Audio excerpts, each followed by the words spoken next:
بگیری چی امتحانه؟ قابل وقت قابل از به شهادت رسان اونا امتحان شد 100%. اتهام چی شد عزیز من؟ اتهام نشد، امتحان شد.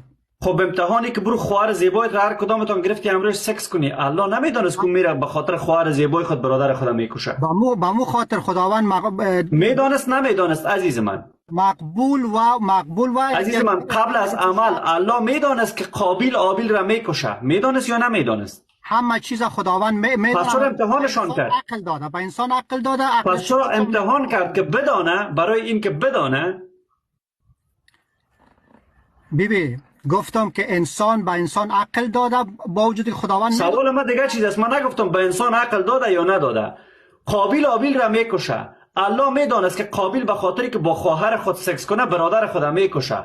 امین کار را چرا الله اونا را امتحان میکنه وقتی میدانه؟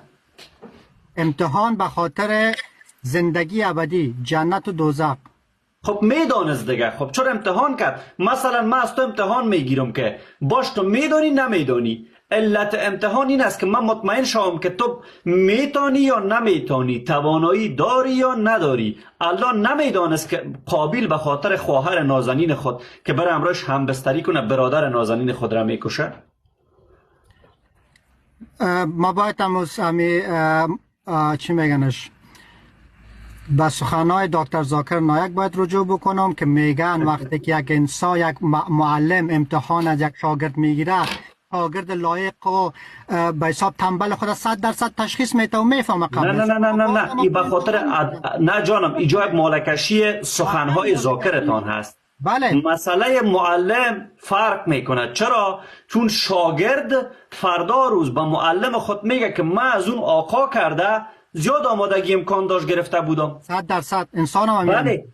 نمیدانه انسان، خدا اون زیادترش هم میدانه، اون زیاد و کمش هم میدانه عزیز من. خداوندم میدانه و معلم هم گفتم از شاگرد خود خبر است، اما باز امتحان میگه.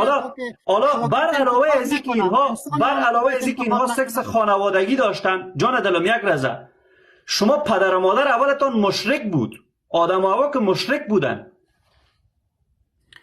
در یک جای نامده که مشرک بود، من شاید نشونیده باشم، شاید آمده باشه، اما خب نیامده در قرآن نیامده. چون میدانه ثبوت میاری میگه من تا الان من نشیدم، شاید آمده باشه، امکان داشته باشه. گفتم اگر به خاطر که اینا وقتی میارن ثبوت میارن، اما ما در قرآن تا جایی که ما فعلا خواندیم ندیدیم. شاید تو وجود آیتش اگر در قرآن فرض میکنیم بود که آدم ها مشرک بودن. خب این خب شاید من عزیز من ببینید، ذات شما، جان دلم، ریشه شما، پدر و مادرتان، اولین پدر و مادرتان مشرک، اولادایش هم با هم دیگر سکس کردن و شما به دنیا آمدین. امروز میایین به دیگران میگین خواهر و مادرتان را بشناسین. شما که ذاتتان، معذرت مرا بپذیرین، از روی منابعتان میگم، وقتی ذات شما با سکس خواهر و برادر با حرامزادگی شروع شده، امروز با کدام جرأت در برابر آتیست ها میگین که با خواهر و مادر خود سکس کنن؟ با این جرأت میگم به خاطر که در روز زمان اموی اتفاق باید میفتاد. به خاطر عمل بد است. آیا عمل الله میتونه در مقطع زمانی، جان دلم، آیا حکم الله میتونه در مقطع زمانی کثیف باشه، نجس باشه، بد باشه؟ نه خیر نمیتونه. پس چرا حکم خواهر و برادر که با هم سکس کردن به نظر شما حکم بد است امروز؟ به خاطر گفتم در امو زمان، به خاطر که نسل، شروع نسل بود، شروع نسل. چرا الله شما دو تا آدم نیافرید؟ خب شاید کدام چی اختلاف به وجود می آمد.